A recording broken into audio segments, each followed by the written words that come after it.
Yang pertama adalah institusi ekonomi. Fungsi institusi ekonomi adalah yang pertama produksi barang dan jasa, distribusi dan konsumsi. Ini adalah fungsi umum dari ekonomi. Yang pertama kita produksi. Mau bikin apa? Produksi barang. Kemudian distribusi, dijual kemana? Setelah dijual kemana? Konsumsinya, siapa yang beli? Nah, maka ini adalah 3 fungsi utama dari institusi ekonomi.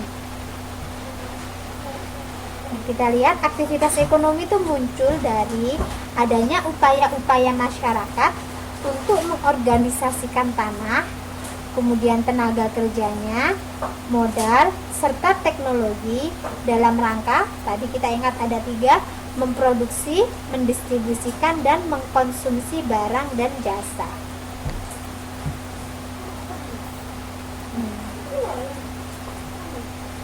Jadi konsep utama aktivitas ekonomi itu ada 3.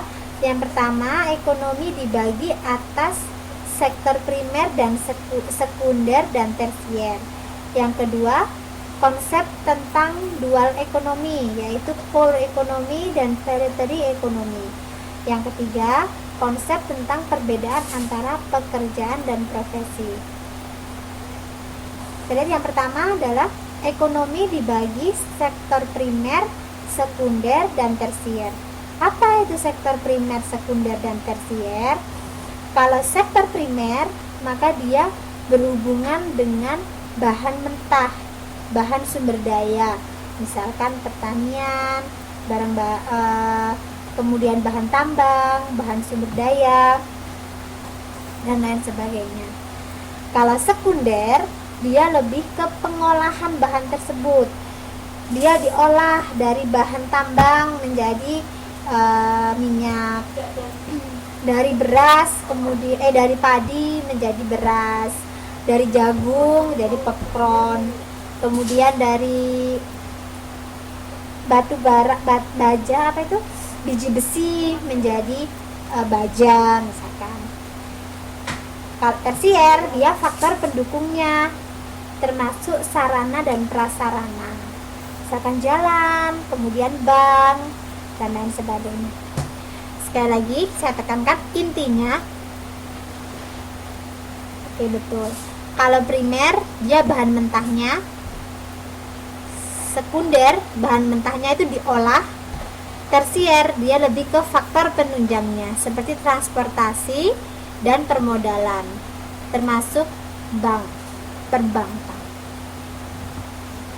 Ada pertanyaan tentang yang konsep pertama? Nah, kalau belum ada, kita lanjut ke konsep yang kedua adalah dual ekonomi, di mana konsep ekonomi ini dibagi menjadi 2, yaitu core ekonomi dan periphery ekonomi. Kalau core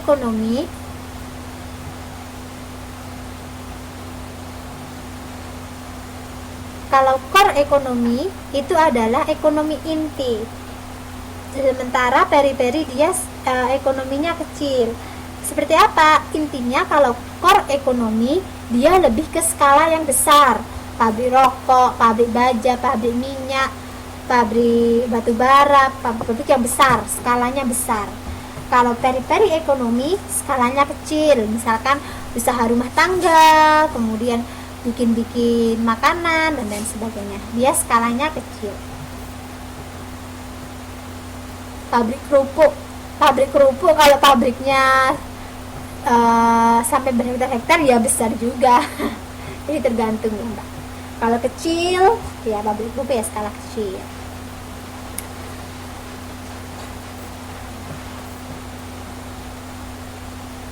Kebanyakan home industry.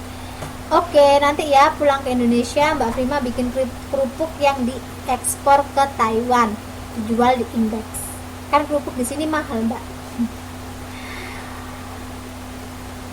Oke, nah sekarang kita lanjut ke konsep yang ketiga, di mana terjadi adanya perbedaan antara pekerjaan dan profesi.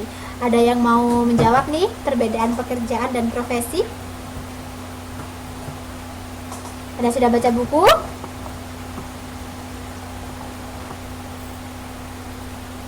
Bedanya pekerjaan dan profesi.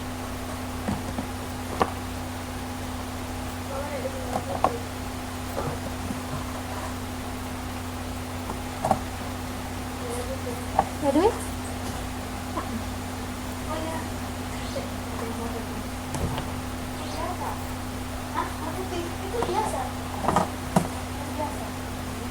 Kalau pekerjaan mereka mencari kerja, posisi orang.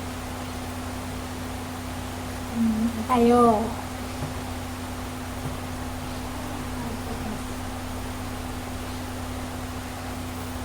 Profesi lebih ke bidangnya.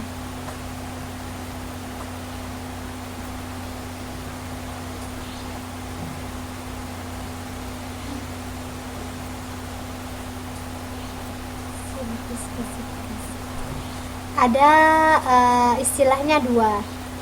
Saat kita bekerja itu ada dua macam. Yang pertama menggunakan pundak ke bawah atau pundak ke atas. Kalau pundak ke bawah dia disebut pekerjaan.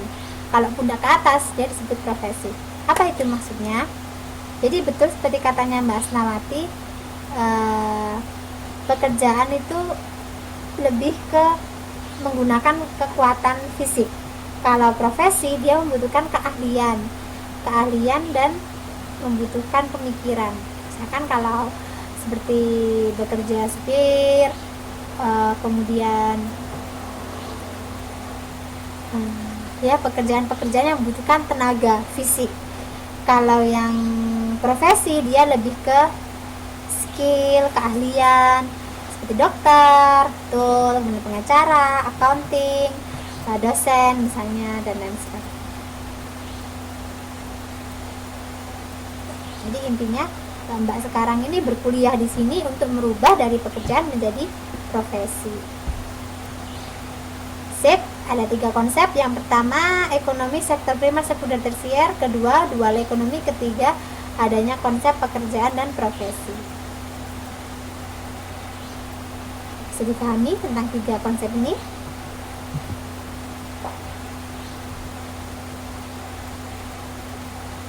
Oke, kita lanjut.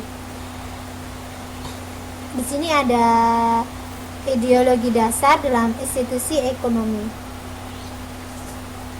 Karena tentang ekonomi, maka dia dibagi ada 2. Yang pertama adalah kapitalisme, yang kedua sosialisme.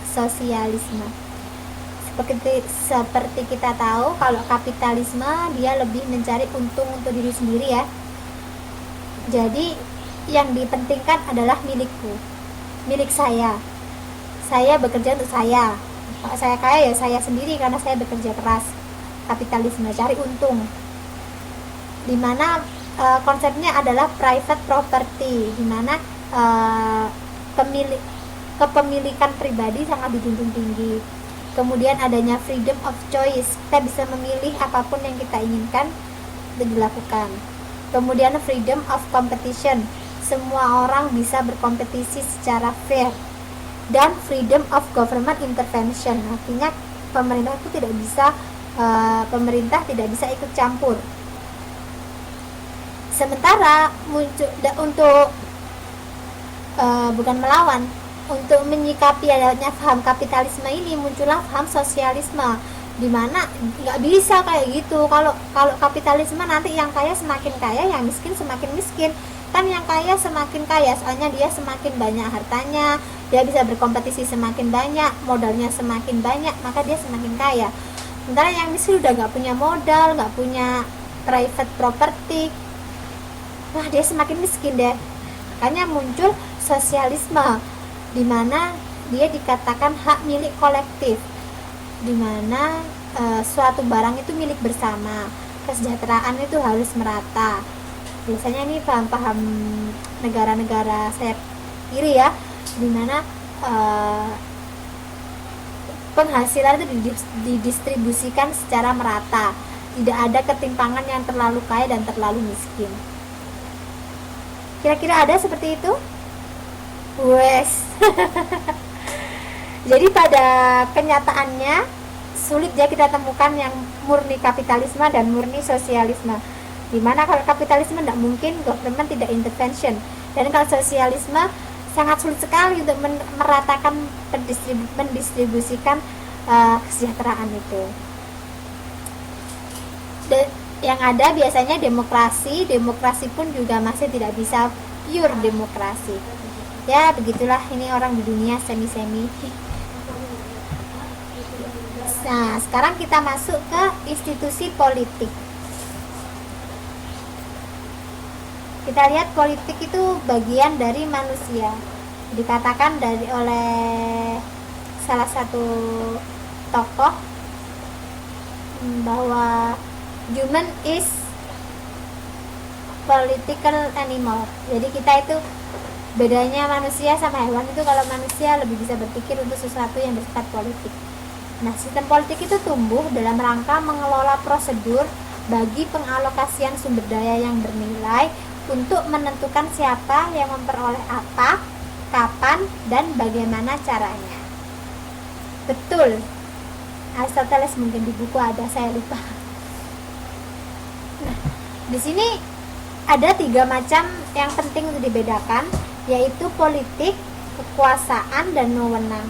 Biasanya kita sering ngomong, wah politik ini nggak bener ini. Nah, konotasinya negatif kalau politik. Padahal politik itu maksudnya adalah menggunakan kekuasaan melalui instrumen formal untuk tujuan tertentu. Jadi artinya politik sendiri itu sebenarnya hanya bagaimana kita memanfaatkan kekuasaan melalui instrumen formal, misalkan pemerintah, untuk tujuan tertentu. Bukan berarti kalau politik itu pasti jelek, tapi masalahnya, kenyataannya seringkali orang yang bermain dalam politik itu menggunakan kekuasaannya untuk memperoleh tujuan tertentu.